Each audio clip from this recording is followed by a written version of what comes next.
اللہ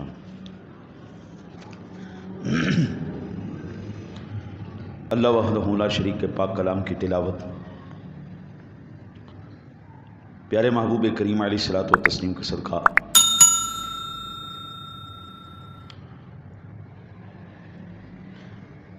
اللہ تعالیٰ جو آیات اور احادیث بیان کرنے کی سعادت نصیب فرمائے،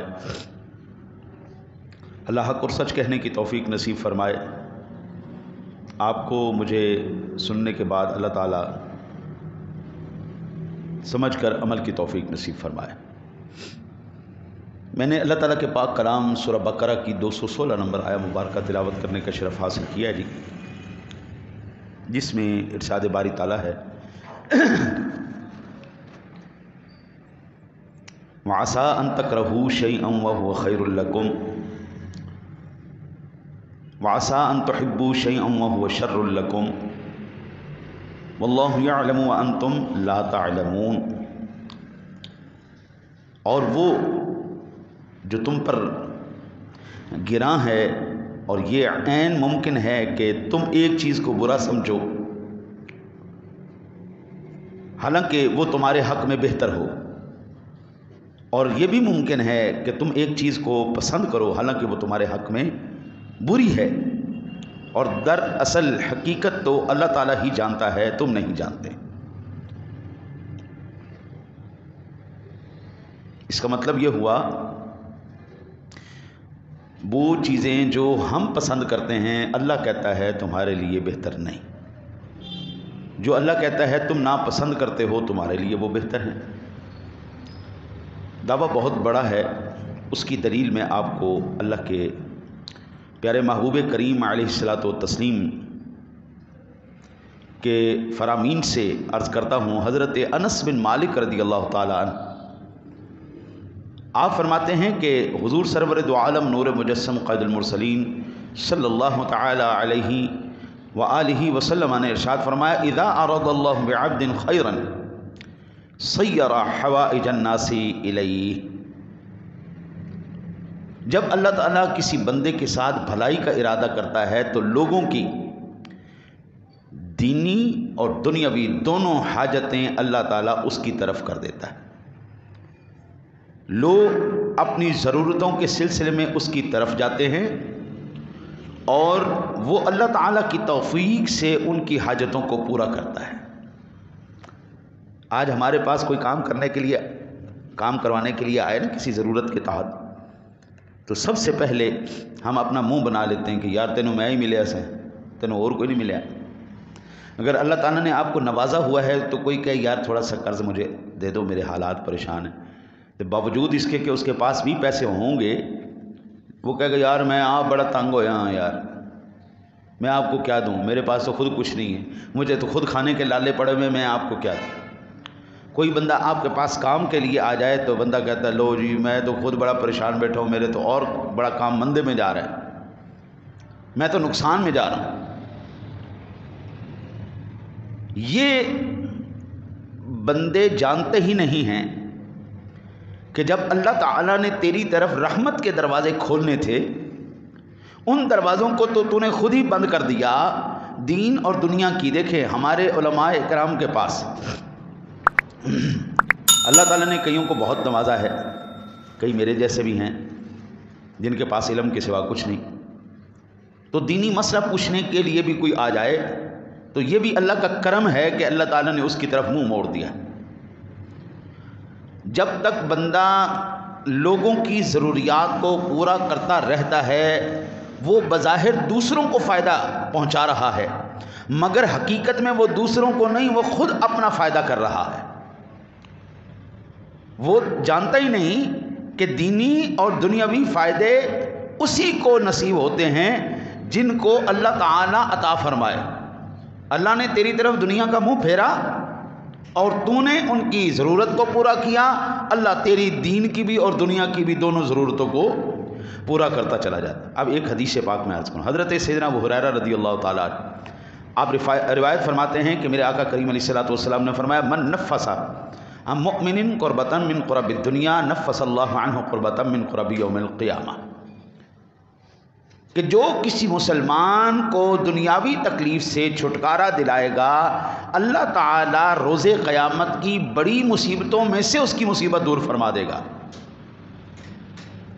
تو نے دنیا کی مشکل کو آسان کیا، اللہ کل قیامت والے دن تیری مشکل کو آسان کرے گا۔ میرے بھائی تیرے پاس تو سب سے بڑا نسخہ لگ گیا ضمیر کے اطمینان کا، ذہنی سکون کا، قلبی سکون کا، ڈپریشن کا۔ اللہ تعالیٰ نے تجھے ایک بہترین نسخہ عطا فرما دیا ہے۔ تو دنیا کے لیے آسانی پیدا کرنے والا بن جا، اللہ تیرے لیے آسانیاں پیدا فرما دے گا۔ تو دنیا کی نعمتوں سے اپنے مسلمان بھائیوں کی مشکلات کو آسان کر، اللہ آخرت کی نعمتوں سے تجھے مالا مال فرما دے گا۔ حضور نے فرمایا وَمَن يَسَّرَ عَلَى مُعْسِرٍ يَسَّرَ اللَّهُ عَلَيْهِ فِي الدُّنْيَا وَالْآخِرَةِ، اور جو کسی تنگ دست پر آسانی کرے اللہ تعالیٰ دین اور دنیا میں اس پر آسانی فرمائے گا۔ وَمَن سَتَرَ، اللہ اکبر، یہ جملہ حدیث پاک کا حضور کا سارا فرمان ہی سبحان اللہ ہے جی، قابل غور ہے، لیکن اس پر ذرا توجہ فرمائیے گا۔ حضور فرماتے ہیں وَمَن سَتَرَ مُسْلِمًا سَتَرَهُ اللَّهُ فِي الدُّنْيَا وَالْآخِرَةِ، جو کسی مسلمان کا پردہ رکھے گا اللہ کل قیامت والے دن اس کا پردہ رکھے گا۔ جو دنیا میں پردہ پوشی، آج وہ کون سا ایسا شعبہ ہے جی جس شعبے کے اندر آپ کو 60 لاکھ 70 لاکھ 80 لاکھ 90 لاکھ اور 1 کروڑ روپے تک نوکری مل جاتی ہے؟ وہ کون سے شعبہ ہے؟ آج کل نا جی اینکرنگ کا شعبہ ایسا ہے جس میں اس وقت لاہور کے اندر پاکستان میں لوگ 1.5 کروڑ روپیہ نوکری روپے پر کر رہے ہیں، 1.5 کروڑ روپیہ لے کے وہ نوکری کر رہے ہیں۔ وہ کیا ان کے اندر ہنر ہوتا ہے جی؟ وہ کون سی ایسی گدڑ سنگھی ہے جو سنگھا کے وہ 1.5 کروڑ روپیہ لے رہے ہیں؟ جو عام نارمل سا اینکر ہے وہ کون سا ہے جو 60 لاکھ روپیہ 70 لاکھ روپیہ لے رہا ہے جی؟ جو جتنا کسی کی کھوج نکالے گا، جو جتنا کسی کے اندر سے کوریڑ کے اس کے راز کو نکال کے لائے گا، جو جس کو جتنا ننگا کرنے والا ہوگا اس کی تنخواہ اتنی زیادہ ہوگی۔ آپ دیکھ لیں، جتنا بڑا کھوجی ہوگا، ٹو لگانے والا ہوگا، پردے فاش کرنے والا ہوگا، بدتمیز ہوگا، بے شرم ہوگا، جو جتنا جس کو ننگا کرے گا وہ اتنا زیادہ ویلیویبل آپ کو بندہ۔ ان چینلوں کی ٹی آر پی آسمانوں کو چھو جاتی ہے، جن چینلوں کے اندر کی خبر سب سے پہلے نکال کے لا کے وہ بتا دیتا ہے جی اے انہاں دے گھر ہوئے ایسی، وہ بندہ یہ کرتا ہے، یہ کھاتا ہے، یہ پیتا ہے، یہ کرتا ہے۔ سادہ لفظوں میں جو جتنا کسی کے پردوں کو فاش کرے گا، جو جتنا کسی کے رازوں کو نکال کے لائے گا، وہ جناب اتنا زیادہ پیسے کا حقدار کہلائے گا۔ آپ 1 کروڑ روپیہ بھی لے سکتے ہیں، آپ 1.5 کروڑ روپیہ بھی لے سکتے ہیں۔ آپ کے تعلقات ہونے چاہیے، آپ کو لوگوں کو ننگا کرنا آنا چاہیے، آپ اندر کی خبر کو ریت کے لے کے آئیں، آپ کو ایس ایچ او کی بھی خبر ہونی چاہیے، آپ کو جنرل کرنل کی بھی خبر ہونی چاہیے، آپ کو وزیر مشیر کی بھی خبر ہونی چاہیے۔ ان کے گھروں سے ان کے اندر کی باتوں کو نکال کے لاؤ اور دنیا کو سناؤ اور ان کو ننگا کرو اور ان کو جو ہے نا بے عزت اور بے آبرو کرو اور جناب سب سے زیادہ پیسہ لے جاؤ۔ یہ فن سیکھنے کے لیے امریکہ کیا بار کیا اندر بار سے سارا کچھ سیکھ سکھا کے لا کے یہاں پہ جناب 70 لاکھ روپیہ لے رہے ہیں۔ میرے مصطفیٰ نے کیا ارشاد فرمایا تھا؟ وَمَن سَتَرَ مُسْلِمًا سَتَرَهُ اللَّهُ فِي الدُّنْيَا وَالْآخِرَةِ، جو کسی مسلمان کی پردہ پوشی کرے گا کل قیامت والے دن نہیں، اللہ دنیا میں بھی اور آخرت میں بھی اس کی پردہ پوشی کرے گا۔ حضور مجھے یہ بتائیں،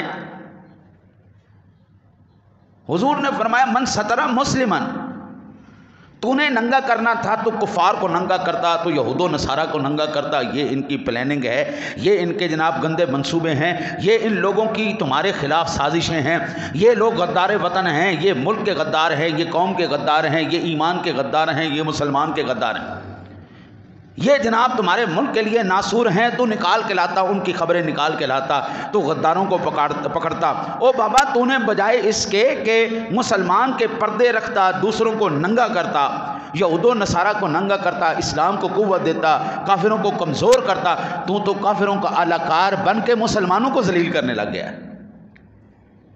اور آج وہی لیڈر سب سے زیادہ کامیاب ترین لیڈر سمجھا جاتا ہے جو کہے جی سارے چور ہیں، میں صادق امین ہوں۔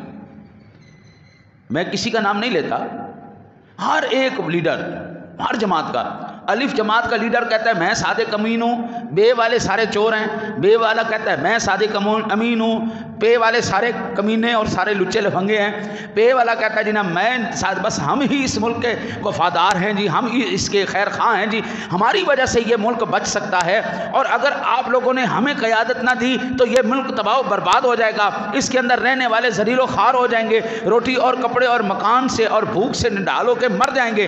او بے شرموں، پہلے یہ دیکھو جو ملک کے اندر غربت پھیلی ہوئی ہے، جو ملک کے اندر ناسوری پھیلی ہوئی ہے، جو ملک کے اندر بیماری نے جو تانڈو کیا ہوا ہے، جو مصنوعی بحرانوں نے اس ملک کے ہر ایک مسلمان کو، ہر ایک رہنے والے کو پریشان کیا ہوا ہے، پہلے سر جوڑ کے اس کا حل تو نکالو۔ اس کی کسی کو فکر نہیں، الف جماعت والا بھی، بے جماعت والا بھی، تے جماعت والا بھی، پے جماعت والے بھی، وہ سارے اسی جناب کوشش میں ہیں اقتدار ہمیں ملے، تم جاؤ بھاڑ میں، ہمیں اس سے غرض نہیں۔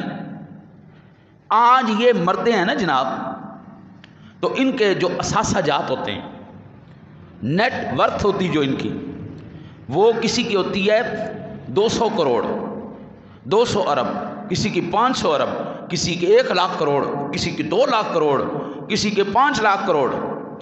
اس دنیا عالم کے اندر امیروں میں سے، خلفاء میں سے سب سے پہلے امیر اور سب سے پہلے خلیفہ وقت حضرت سیدنا صدیق اکبر رضی اللہ تعالی عنہ، جو مملکت اسلامیہ کے سب سے پہلے امیر اور خلیفہ ہوئے ہیں، جس وقت ان کا وصال ہوا تو ان کی نیٹ ورتھ کتنی ہوگی؟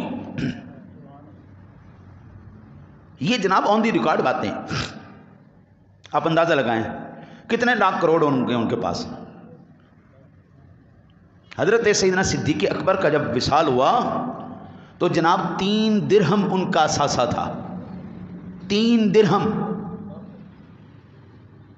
آپ یہاں سے اندازہ کریں وہ ہستی جو 36 لاکھ مربع میل کے اوپر حکومت کرنے والی ہستی تھی، جس کی ہیبت سے اور جس کی وہ جناب روب سے اور اس کے جناب وہ جو دبدبا تھا، اس سے کیسر و کسرہ کی ٹانگیں کانپتی تھی جناب، وہ ہستی جس کو سیدنا عمر فاروق اعظم رضی اللہ تعالی عنہ کہا جاتا ہے، جناب اس ہستی کا جس وقت شہادت کا وقت آیا، شہادت کے وقت ان کی کتنی پراپرٹی تھی؟ حضور ٹوٹل 5 درہم ان کے پاس موجود تھے، 5 درہم۔ یہ خلیفہ ثانی کی بات ہو رہی ہے، خلیفہ چہارم، اسد اللہ الغالب، امام المشارق والمغارب، امیر المؤمنین حضرت سیدنا علی ابن ابی طالب کی جب شہادت ہوئی تو آپ کی نیٹ ورتھ کتنی تھی؟ آپ کی وراثت اثاثہ کتنا آپ کے پاس موجود تھا جناب؟ ٹوٹل 8 درہم آپ کے پاس موجود تھے بس۔ آج ایمان سے بتاؤ یار، اس ملک کا کوئی 76 سالہ تاریخ کے اندر ایک حاکم وقت آپ بتا سکتے ہیں جب وہ مرا ہو اس کا اثاثہ اتنا ہو جتنا صدیق اکبر کا تھا، یا عمر فاروق اعظم کا تھا، یا شیر خدا کا تھا؟ کوئی ایک آپ مثال دے سکتے ہیں 76 سالوں کے اندر؟ پھر یہ ہم سے کہیں، حضور کہتے ہیں من سترہ اللہ فی الدنیا والآخرہ۔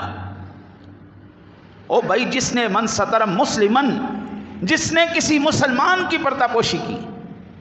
آج تو بھائی عالم یہ ہے، باتھ روموں کے اندر کیمرے لگا دیے جاتے ہیں، بیڈ روموں کے اندر کیمرے لگا دیے جاتے ہیں۔ اس کا یہ راز بھی فاش ہونا چاہیے، اس کا یہ راز بھی فاش ہونا چاہیے، اس کا یہ ایپ بھی نکل کے باہر سامنے آنا چاہیے، اس کا یہ ایپ بھی باہر سامنے آنا چاہیے۔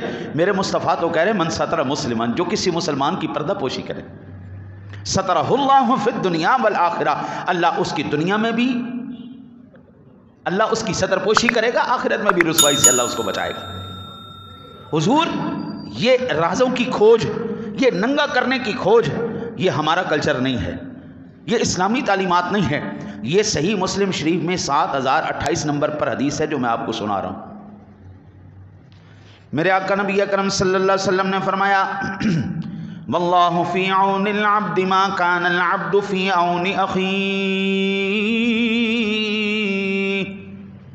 حضور فرماتے ہیں اللہ تعالیٰ بندے کی اس وقت تک مدد کرتا رہتا ہے جب کوئی بندہ اپنے بھائی کی مدد کرتا رہے. حضور آج نا یہ تصور، یہ سوچ بالکل 0% ہو گئی ہے کہ میری وجہ سے کوئی آگے نکل آئے. پہلے ایک بندہ کسی شہر میں جاتا تھا، ایک بندہ باہر جاتا تھا، اپنے سارے خاندان والوں کو لے جاتا تھا. اب وہ کدھر ہے؟ فیملی سسٹم ٹوٹل کریش، للہیت ٹوٹل کریش، یہ سب ہو گیا ختم. البتہ آگے المعجم الکبیر کے اندر 13925 نمبر پر یہ حدیث پاک موجود ہے. سیدنا عبداللہ ابن عمر رضی اللہ تعالی عنہما سے مروی ہے کہ رسول اللہ صلی اللہ علیہ وسلم نے ارشاد فرمایا ان للہ اقواما اختصهم بالنعم لمنافع العباد يقرهم فيها ما يبذلونها فإذا منعوها نزعها منهم فحولها إلى غيرهم. اللہ تعالیٰ کچھ لوگوں کو نعمتیں عطا کرتا ہے. اللہ تعالیٰ کچھ لوگوں کو نعمتیں عطا کرتا ہے تاکہ وہ بندہ ان نعمتوں سے لوگوں کو نفع پہنچائے. اللہ تعالیٰ نے آپ کو علم دیا، اللہ تعالیٰ نے آپ کو اختیار دیا، اللہ تعالیٰ نے آپ کو قدرت دی، اللہ تعالیٰ نے آپ کو کھانا دیا. اللہ نعمتیں بندوں کو دیتا ہے، اضافی دیتا ہے، آپ کی ضرورت سے زیادہ آپ کو عطا فرماتا ہے. کیوں عطا فرماتا ہے؟ اللہ کے حبیب کہتے ہیں تاکہ وہ دوسرے مسلمانوں کو فائدہ پہنچائے. پھر جب تک وہ بندہ انسانیت کو، مسلمانوں کو فائدہ پہنچاتا رہتا ہے اور نعمتیں خرچ کرتا رہتا ہے، تب تک اللہ تعالیٰ وہ نعمتیں اس کے پاس باقی رکھتا ہے. اور جب وہ نفع پہنچانا چھوڑ دیتا ہے، اللہ تعالیٰ وہ نعمتیں اس سے واپس لے کر کسی اور کو عطا فرما دیتا ہے. لیڈرشپ ایک بھلائی کی جو کنجی ہے جو اللہ تعالیٰ نے آپ کو عطا فرمائی ہے، علم کی صورت میں، عمل کی صورت میں، مال کی صورت میں، اختیار کی صورت میں. یہ تمام چیزیں اس وقت تک آپ کے پاس برقرار رہیں گی جناب جب تک آپ لوگوں کو نفع پہنچاتے رہیں گے. آپ نے تاریخ میں کوئی ایسا بندہ سنا ہے جس بندے نے سب سے زیادہ لمبے عرصے تک صدقہ خیرات کیا؟ کوئی نام آپ کے ذہن میں ہے؟ سیدنا عثمان غنی رضی اللہ تعالیٰ عنہ. یہ میں نے کئی مرتبہ پہلے بھی عرض کیا ہے. تاریخ انسانی کے یہ وہ شخص ہیں جناب جس بندے کے مال سے 1444 سال گزر گئے ہیں، تاحال آج بھی سعودیہ کے بینک میں حضرت عثمان غنی رضی اللہ تعالیٰ عنہ کا اکاؤنٹ موجود ہے. ان کی پراپرٹی جو انہوں نے خلق خدا کے لیے وقف کی تھی، وہ تمام کے تمام باغات کا مال پھل بک کر وہ سارا پیسہ جاتا ہے اس اکاؤنٹ میں، اور اس اکاؤنٹ کے ذریعے پھر تمام مالے وہ جو ہے اپنا یہ حکومت کی تحویل کے اندر آتا ہے، اور پھر وہاں سے وہ تمام کا تمام غرباء اور مساکین میں تقسیم ہو رہا ہے. آج بھی 1444 سال گزر گئے، عثمان غنی رضی اللہ تعالیٰ عنہ نے جو خیرات کا سلسلہ اپنی زندگی میں شروع کیا تھا، بیت المال کے اندر جو انہوں نے وہ اپنے باغات کا انہوں نے صدقہ خیرات کے لیے مال وقف کیا تھا، وہ آج بھی اسی طرح مخلوق خدا اس سے فائدہ اٹھا رہی ہے. 1444 سال گزر گئے، اللہ تعالیٰ نے عثمان غنی سے وہ مال، وہ زمین، وہ کوئی شے اللہ تعالیٰ نے ان سے واپس نہیں لی. آج بھی انہی کے نام کا اکاؤنٹ، پوری دنیا انہی کے جو ہے لنگر سے فیض اٹھا رہی ہے. ہمارے پاکستان کا کون سا ایسا شخص ہے، ہمارے بر صغیر کا کون سا ایسا شخص ہے؟ آپ عیسائیوں میں مجھے بتائیں، آپ ہندوؤں میں مجھے بتائیں. لوگ تو بھائی پیسے لیتے ہیں خیراتی ہسپتال بنانے کے لیے. ہم ہسپتال بنا رہے ہیں، آپ ہمیں پیسہ دیں، اس میں غریبوں کا علاج ہوگا. لیکن جب پیسہ لے کے ہسپتال بن جاتے ہیں، غریب اندر پیر بھی نہیں رکھ سکتا. نہیں ہوتا. دیکھ رہے ہیں آپ پاکستان میں جتنے بھی خیراتی ہسپتال ہیں ان میں ایک معیاری علاج فی سبیل اللہ کروا کے دکھاؤ، نہیں کروا سکتے۔ یعنی اس کا مطلب یہ ہوا جو اسلام کی تعلیمات تھیں وہ کچھ اور تھیں، جن پر ہم چل پڑے ہیں وہ کچھ اور ہیں۔ اور مجھے پھر میرے بھائی یہ بتا دے، کون سی ایسی وہ چیز ہے جس چیز نے تجھے سکون دینا تھا، تیرے قلب کو اطمینان دینا تھا، اور تو نے وہ چھوڑ دی؟ وہ تھی اللہ اور اس کے رسول کی رضا۔ اللہ اور اس کے رسول کی رضا تھی، وہ ہم نے چھوڑ دی۔ اسی نے ضمیر کو مطمئن کرنا تھا، اسی نے تجھے قلبی سکون دینا تھا، اسی نے تجھے تمام مسائل اور پریشانیوں سے باہر نکالنا تھا۔ ہم نے ان چیزوں کو، اب تو بھائی ہم گھر بھی اس علاقے میں پسند کرتے ہیں جہاں پر لوگوں کا رش کم ہو، دور دور لوگ رہتے ہوں، ٹھیک ہے، جو مرضی گھر میں ہوتا رہے، دوسرا ہمارے ساتھ کوئی رابطہ نہ کرے، ہمارے پڑوسی کو نہیں پتہ ہونا چاہیے ہمارے گھر میں کیا ہو رہا ہے۔ اور حضور نے فرمایا تھا جس کا پڑوسی بھوکا سو جائے اس کی بخشش نہیں ہوگی۔ اور ہم کہتے ہیں ہمیں جناب پڑوس ایسا چاہیے، ہم مر جائیں، ہم جو مرضی ہو جائے، لیکن ہمارے قریب کوئی نہ آئے۔ اللہ تعالیٰ کے عذاب سے کون سی چیز ہمیں محفوظ کرتی؟ دیکھیں، ڈپریشن ہو، ضمیر کا یہ اضطراب ہو، قلبی سکون ہو، گھر میں جو ہے امن و سکون برکت ہو، یہ تمام چیزیں یہ اللہ تعالیٰ کی رحمت ہے۔ بے اضطرابی، ٹینشن، پریشانی، گھر میں پریشانی، بیوی کے ساتھ ٹینشن، بچوں کے ساتھ ٹینشن، رشتہ داروں کے ساتھ لڑائیاں، کاروبار میں بے سکونیاں، یہ ساری کی ساری چیزیں اللہ تعالیٰ کی طرف سے عذاب ہے۔ المعجم الکبیر کی حدیث پاک ہے جی 13334 نمبر پر، حضرت عبداللہ ابن عمر رضی اللہ تعالیٰ عنہما سے روایت، میرے آقا نبی اکرم صلی اللہ علیہ وسلم نے فرمایا ان للہ عز وجل خلقا خلقهم لحوائج الناس یفزع الناس الیہم فی حوائجہم اولئک الآمنون من عذاب اللہ۔ اللہ تعالیٰ نے کچھ مخلوق کو لوگوں کی حاجتیں پورا کرنے کے لیے پیدا کیا ہے۔ لوگ اپنی حاجتوں سے متعلق ان افراد سے فریاد کرتے ہیں، یہ اللہ تعالیٰ کے عذاب سے امان پانے والوں میں سے ہیں۔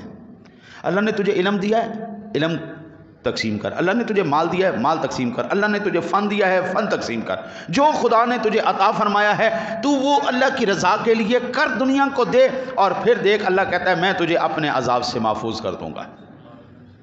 میں آپ کو اسے مسلمانوں کو فائدہ پہنچانے، ان کی خیر خواہی اور حاجت پوری کرنے کی چند صورتیں یہ ہیں: کسی پریشان حال کی پریشانی دور کر دینا، بے علم تک علم پہنچانا، مشورے کی ضرورت ہو تو اچھا مشورہ دینا، بیمار کی تیمارداری کرنا، بھوکے کو کھانا کھلانا، پیاسے کو پانی پلانا، مفلس کو مال کے ذریعے نفع پہنچانا، جائز کام کے لیے درست طریقے سے سفارش کر دینا، کسی کو مسکرا کر خوش کر دینا، اچھی بات کی ترغیب دینا، بری بات سے روکنا، راستے سے تکلیف دہ چیز کو ہٹا دینا، راستہ بھولنے والے کو راستہ بتا دینا، عدم موجودگی میں بھی ان کے لیے دعا کرنا، مظلوم کو ظلم سے نجات دلوانا اور ظالم کو ظلم سے روکنا، یہ تمام نیکی کے اسباب ہیں۔ یہ وہ تمام اسباب ہیں جو آج موٹیویشنل سپیکرز لاکھوں روپے لے کر آپ کو بتا رہے ہوتے ہیں کہ جناب آپ یہ کریں، آپ کا دل مطمئن ہو جائے گا، آپ کے ضمیر کو سکون آئے گا، آپ ذہنی طور پر ریلیکس ہو جائیں گے۔ میں کہتا ہوں اللہ کے حبیب نے تمہیں سب سے پہلے یہ ساری چیزیں عطا فرما دی ہیں۔ حضرت بندہ پریشان ہو نا جی، اور کوئی مسلمان بھائی اس کی پریشانی کو سن لے تو وہ سننے کی وجہ سے بھی اللہ تعالیٰ اس کو سکون عطا فرما دیتا ہے۔ اندر ایک غم ہے نا، اندر ایک وہ بھرا ہوا ہے، جب کوئی سنتا ہے تو وہ غم ہلکا ہو جاتا ہے۔ آپ کو پتہ ہے اسلام کے اندر کم از کم 3 دن تک سوگ منانے کی اجازت ہے جی۔ وہ 3 دن کے اندر کیا ہو جی، مسلمان آئیں اس مسلمان کے ساتھ اظہار تعزیت کریں، وہ مسلمان آئیں اس کو حوصلہ دیں۔ آج سب سے بڑا جو مسئلہ ہے وہ ہے کسی شخص کا کسی شخص کے لیے اپنی فزیکلی اپنی یہ جو ہم چل کے جانا، اس کو وقت دینا، یہ ہم چھوڑ گئے، اور اس کی وجہ سے کتنے مسائل پیدا ہو گئے۔ تنہائی کی وجہ سے ڈپریشن سب سے بڑا مسئلہ اس وقت ہمارے علاقے، اس وقت ہمارے اس دور کا ہے۔ آپ کسی کو ملیں، مسکرا کے بولیں، اس کے غم کو سنیں، اس کو حوصلہ دیں. کوشش حضرت صاحب میں کہتا ہوں معاشرہ ایسے سونا خوبصورت ہوتا چلا جائے گا کہ یہ تمام مسائل ہم خود بخود ختم ہو جائیں گے، تنہائی خود بخود ختم ہو جائے گی. میرے آقا نبی اکرم صلی اللہ علیہ وسلم نے ارشاد فرمایا، ام المؤمنین امی عائشہ صدیقہ رضی اللہ تعالی روایت فرماتی ہیں، آقا جی نے فرمایا اذا اراد اللہ بالامیر خیرا جعلہ وزیرا صدق ان نسی ذکرہ وان ذکر اعانہ واذا اراد اللہ به غیر ذلك جعلہ وزیر سوء ان نسی لم یذکرہ واذا ذکر لم یعنہ. یہ سنن ابو داؤد شریف کی حدیث پاک 2934 نمبر پر ہے. اماں جی فرماتی ہیں، آپ کی میری ماں، وہ فرماتی ہیں کہ جناب رسالت مآب شہنشاہ دو عالم صلی اللہ علیہ وسلم نے ارشاد فرمایا اذا اراد اللہ بامیر خیرا، جب اللہ تعالیٰ کسی ذمہ دار کو دونوں جہانوں میں نوازنا چاہتا ہے. امیر سے مراد حاکم وقت بھی ہے، امیر سے مراد کسی ادارے کا پرنسپل بھی ہے، امیر سے مراد کسی ادارے کا باس بھی ہے، امیر سے مراد وہ شخص بھی ہے جو سپروائزر ہے، امیر سے مراد ایک باپ بھی ہے، امیر سے مراد ایک مرشد بھی ہے، امیر سے مراد ایک ذمہ دار شخص بھی ہے جس کو ذمہ داریاں دی گئیں. اللہ تعالیٰ جب کسی ذمہ دار کو دونوں جہانوں میں نوازنا چاہتا ہے تو اللہ تعالیٰ اس کو سچا اور نیک وزیر اور مشیر عطا فرما دیتا ہے. ہاں جی، الہی آبرو رکھنا بڑا نازک زمانہ ہے، الہی آبرو رکھنا بڑا نازک زمانہ ہے، دلوں میں کفر رکھتے ہیں بظاہر دوستانہ. حضور بندہ خود نہیں مرتا، اس کے وزیر اور مشیر مروا دیتے. یہ میں حدیث پاک آپ کو سنا رہا ہوں. حضور کیا فرماتے ہیں، جب اللہ تعالیٰ کسی بندے کی بھلائی کا ارادہ کرتا ہے اور دونوں جہانوں میں چاہتا ہے وہ بندہ عزت پائے تو اللہ تعالیٰ اس بندے کو سچا اور نیک وزیر اور مشیر عطا فرما دیتا ہے. اور اگر وہ ذمہ دار شریعت کا کوئی حکم یا ماتحتوں کی خیرخواہی سے متعلق کوئی بات بھول جائے تو وزیر اسے یاد دلواتا ہے، حضرت صاحب یہ اس کا حق ہے، اس کو ملنا چاہیے، یہ بیوہ ہے، اس کو اس کا حق ملنا چاہیے، یہ بچی ہے، یہ یتیم بچی ہے، اس کے آگے پیچھے کوئی نہیں ہے، اس کو اس کی وراثت میں حق ملنا چاہیے، یہ مظلوم ہے، اس کے اوپر ظلم کیا جا رہا ہے، اس کا ظلم دور ہونا چاہیے. وہ وزیر اور وہ مشیر اس کو یاد دلواتا ہے، جناب یہ جو ہے یہ جناب سے پہلو چھوٹ رہا ہے، اس پہلو پر توجہ دینے کی ضرورت ہے، یہاں پر لوگ بیماری سے مر رہے ہیں، یہاں پر لوگ بھوک سے مر رہے ہیں. وہ امیر وقت، وہ ذمہ دار، وہ باس، وہ پھر ان چیزوں کو دیکھ کر پھر وہ ان کی حاجتوں کو پورا کرتا ہے، وہ ان حاجتوں کو پورا ان وزیروں مشیروں کی وجہ سے کر رہا ہے. حضور فرماتے ہیں پھر ان وزیروں مشیروں کی وجہ سے اس دنیا میں بھی اللہ اس کو عزت دیتا ہے اور آخرت میں بھی اللہ اس کو عزت عطا فرماتا ہے. پھر اگلا اس حدیث پاک کا حصہ، اگر اللہ تعالیٰ ذمہ دار کو اس کے اعمال کی سزا کے لیے خیر سے محروم کرنا چاہے تو اللہ تعالیٰ اسے برے وزیر عطا فرماتا ہے، برے وزیر اور برے مشیر عطا فرماتا ہے. اسے شریعت کا حکم اور ماتحتوں کے فائدے کی چیز اللہ تعالیٰ بھلوا دیتا ہے. وزیر اسے یاد نہیں کرواتے اور یاد ہو تو اس کی مدد بھی نہیں کرتے. اچھا مشیر، اچھا وزیر، اب یہ آپ ہر جگہ پہ اپلائی کریں. اچھا بادشاہ، اچھا امیر کون؟ اچھا شوہر. اچھا مشیر کون؟ اس کی بیوی. اچھا امیر کون؟ کمپنی کا باس. اچھا مشیر کون؟ کمپنی کا مینیجر. اچھا امیر کون؟ حاکم وقت. اچھا مشیر کون؟ اس کے سارے وزراء. ایک بندے کی وہ ساری آنکھیں بن گئے، لوگوں کی حاجتوں کو دیکھا، لوگوں کی ضرورتوں کو دیکھا. حضرت سیدنا عمر فاروق اعظم رضی اللہ تعالیٰ عنہ کی ذات گرامی کا ایک بہت طویل واقعہ ہے، صرف میں ایک وہ حصہ آپ کو عرض کرتا ہوں جو ہمارے آج کے اس مضمون سے متعلقہ ہے. ایک خاتون پریشان حال تھی، بھوکی تھی، بچے بھوکے تھے. سیدنا عمر فاروق اعظم رضی اللہ تعالیٰ عنہ کھانا لے کے آئے، جا کے اس عورت کو دیا. عورت سے کہا کہ اللہ واسطے عمر کو معاف کر دے، کہ اس کو پتہ نہیں تھا کہ تو بھوکی ہے. ہاں جی، تو بھوکی ہے، عمر کو نہیں پتا تھا، عمر کو معاف کر دو. اماں جی کہنے لگی جب عمر کو اتنا وقت نہیں ملتا، عمر ہماری خبر گیری نہیں کر سکتا، عمر کو پتہ ہی نہیں ہے کہ میرے بچے بھوکے سو رہے تھے، میرے بچے بھوکے بل بلا رہے تھے، رو رہے تھے، تو اس کو کس نے کہا تھا اتنی بڑی سلطنت بنا لے؟ اتنا بڑا دائرہ کار پھیلانے کا کس نے کہا تھا عمر کو؟ عمر کو چاہیے تھا اتنی سلطنت رکھتا، اتنا دائرہ کار رکھتا، اتنا اپنا پاؤں پھیلاتا جتنی اس کی چادر تھی، جس رعایا کی وہ خبر گیری کر سکتا تھا، جس رعایا کے اندر رہنے والی کمزور عورتوں کی وہ خبر گیری کر سکتا، وہاں پر رہنے والے بھوکے بچوں کے منہ میں لقمہ دے سکتا۔ عمر کو چاہیے تھا پھر حکومت اور سلطنت اتنی رکھتا، اتنی کیوں اس نے رکھی ہے جن کی خبر گیری نہیں کر سکتا؟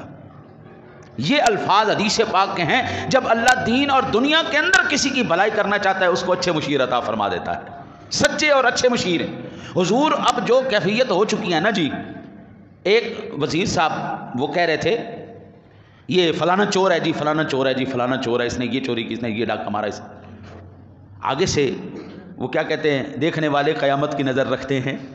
میں کہتا ہوں آج سب سے بڑا جو ہے نا جی کامیاب ترین شخص ہے جو سننے والے قیامت کے کان رکھتے ہیں، اس کو پتہ ہو اس نے پہلے کیا کہا تھا۔ اور آج کل یہ میڈیا نے تو کمال ہی کر دیا، سال پرانی بھی بات ہوتا ہے جی 1 منٹ میں نکل کے، 5 سال پہلے بھی کہی ہو تو 1 منٹ میں نکل کے سامنے آ جاتی ہے۔ تو اس بندے نے فوراً نا جی وہ ویڈیو نکال کے کہا جناب آج جس پارٹی کو آپ گالیاں دے رہے ہیں نا، آج جس پارٹی کے باس کو آپ گالیاں دے رہے ہیں، جناب کسی دور میں آپ ان کو باس کہا کرتے تھے، آپ ان کو سر کہا کرتے تھے، آپ ان سے ملاقات کے لیے 4-4 6-6 گھنٹے ان کے کمرے کے باہر بیٹھے رہتے تھے، دفتر کے باہر بیٹھے رہتے تھے، تو کہتے ہیں وفاداریاں تبدیل بھی تو ہو جاتی ہیں۔ وزیر صاحب کہہ رہے وفاداریاں تبدیل بھی تو ہو جاتی ہیں نا، وقت تبدیل ہو جاتے ہیں۔ میں کہتا ہوں نہیں، اللہ اور اس کے رسول کا یہ فرمان ہے، جب اللہ تعالیٰ کسی کی بھلائی کرنا چاہے دنیا میں بھی عزت، آخرت میں بھی اللہ تعالیٰ اس کو عزت دینا چاہے، اچھے اور سچے اور نیک وزیر بھی مشیر بھی ان کو عطا فرما دیتا ہے۔ چل بھئی یہاں پر کمی ہو گئی، یہاں پہ کمی پوری کرو، اس کو مدد کی ضرورت ہے، اس کو مدد کرو۔ سر جی آپ ہر جگہ نہیں جا سکتے، ہم آپ کی آنکھیں بند کے کام کریں گے۔ سر آپ ہر جگہ نہیں پہنچ سکتے، ہم آپ کے ہاتھ بند کے کام کریں گے۔ جناب آپ ہر جگہ سے خبر گیری نہیں کر سکتے، ہم آپ کو بتائیں گے حقیقی ضرورت مند کون ہے۔ یہ آپ کے علاقے میں بنتی جہیز کمیٹیاں، زکوٰۃ عشر کمیٹیاں، ان کمیٹیوں میں سے حقدار کتنا پیسہ لے کے جاتے ہیں، اور وہ لوگ جو حقدار ہے ہی نہیں وہ پیسہ کتنا لے کے جاتے ہیں آپ کو پتہ چل جائے گا۔ شاید آپ کو پتہ ہی نہ ہو کہ آپ کے علاقے کے اندر زکوٰۃ عشر کمیٹیاں بھی ہوتی ہیں، غریب بچیوں کے لیے جہیز بھی اکٹھا کیا جاتا ہے، وہاں پر ان کے نام پر پیسہ اکٹھا کر کے پھر کھایا بھی جاتا ہے۔ غریب قرض لے لے تو خودکشی کر کے وہ اپنی جان جو ہے لینے کے بعد پھر اس کی جان چھوٹتی ہے اس قرض سے، لیکن جو حقدار نہیں تھا، جو امیر آدمی تھا، لاکھوں اربوں روپے کا اس نے قرضہ لیا اور ایک اپلیکیشن دی جی میں دے نہیں سکتا، قرضہ معاف کرایا، اوکے۔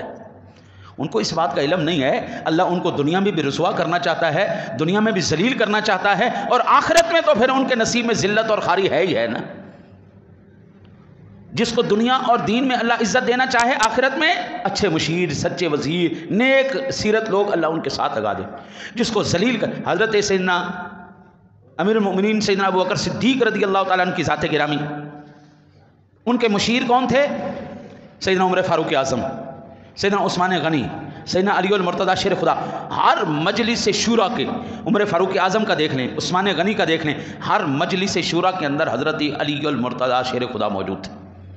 کبار صحابہ اکرام، بڑے بڑے متقی، زاہد، عابد، نیک سیرت، کاروباری، ہر قسم کی صلاحیتیں رکھنے والے اس مجلس شورا کے ممبر ہوا کرتے تھے، اور وہ اپنے امیر وقت کو باخبر رکھتے تھے۔ اور وہ جناب پھر پورے معاشرے کے اندر آپ دیکھیں، بابا دیکھو میں نے آپ کو بتایا کہ حضرت صدیق اکبر کا اثاثہ کتنا تھا وقت وصال شہادت کا، حضرت عمر فاروق اعظم کا، حضرت علی المرتضیٰ کا۔ حضرت قبلہ آج پیر صاحب جب پیری مریدی شروع کرتے ہیں بحیثیت امیر، جب شروع کرتے ہیں، صورتحال کیا تھی؟ پیری مریدی کا درس یہ تھا، سبق یہ تھا، روح یہ تھی، تیرے کمزور مرید جب تیرے پاس آئیں تو امیر مریدوں سے پیسہ لے کے ان کی حاجت کو پورا کر۔ علامہ اقبال منٹ کمری روڈ پر جب تشریف فرما تھے تو ان سے ایک پیر صاحب ملنے کے لیے آئے۔ اقبال تھا اقبال تھا کہ محمد سے وفا تو نے تو ہم تیرے ہیں، یہ جہاں چیز ہے کیا لوح قلم، اور خیرہ نہ کر سکی جس کو رنگینی فرہنگ سرما ہو، جس کی آنکھ کا خاک کے طیبہ و نجف، ہاں جی وہ کہتا ہے میں نے سارے زمانے دیکھے، لندن یورپ بھی دیکھے. ایک پیر صاحب ملنے کے لیے آئے، وہ ایک مرید کو پتہ چلا اور وہ جناب اپنے پیر صاحب سے ملنے کے لیے آ گئے. اور دیکھنے والے قیامت کی نظر رکھتے ہیں. اقبال بھی بیٹھے ہوئے، پیر صاحب بھی بیٹھے ہوئے. وہ ایک غریب مرید آیا اور ہاتھ میں اس وقت 10 روپے لے کے آیا. 10 روپے اس وقت بڑی شے تھی. اس نے نہ 10 روپے پیر صاحب کے ہاتھ میں دیے اور دینے کے بعد کہنے لگا پیر صاحب دعا کرو، 100 روپیہ سر پہ قرض ہے، اللہ تعالیٰ کوئی اسباب پیدا کر دے، میرے یہ جو ہے قرض میرے سر سے اتر جائے. وہ جیسے ہی پیر صاحب نے پیسے پکڑے نا تو اقبال زیر لب مسکرائے. یعنی پیراں تے کوئی اعتراض کرے تو پیراں نو پتہ نہ لگے. کوئی کہانی اگ کر کے بھی ویکھ رہا ہوندا ہے نا، پیر نو پتہ ہوندا ہے انہیں مینوں کہانی اگ کر کے ویکھیا. مرید چلا گیا نا تو فوراً بولا آپ کیوں مسکرائے؟ مسکرانے کا سبب کیا ہے؟ اس نے کہا رہنے دو. نہیں بتاؤ مجھے کیا سبب؟ اس نے کہا آپ کا مرید جب آپ کے پاس آیا تھا اس وقت 100 روپے کا مقروض تھا، جب گیا ہے 110 روپے کا مقروض ہو کے گیا. اور بات یہی ہے اس وقت پیری مریدی کی جو روح تھی نا وہ یہ تھی، امیروں سے لے غریبوں کو دے. ماں باپ کا یہ مینجمنٹ ہے. امیر بنایا گیا ماں باپ کو. جو تیرے بچے کما رہے ہیں ان سے لے، جو بے روزگار ہیں ان کو دے، وہ جو مضبوط ہیں ان سے لے، کمزوروں کو دے. ایک بیلنس برقرار رہے معاشرے میں. امیروں سے لو، غریبوں کو دو. اب تو بھائی غریبوں کا تو حال ہی رہ گیا نا جی. امیروں نے کشکول اٹھائے ہوئے ہیں، ہم کدھر جائیں؟ اب تو امیروں نے کشکول اٹھائے ہوئے ہیں. اب تو کوئی کہتا ہے تو گائے چور ہے، کوئی کہتا ہے تو گاڑی چور ہے، تو کوئی گھڑی چور ہے. تو ہر ایک کو کہتے ہیں تم ہی چور تھے، تم ہی چور تھے، تم ہی چور تھے، تم ہی چور. سارے پھر مسلمان کدھر گئے؟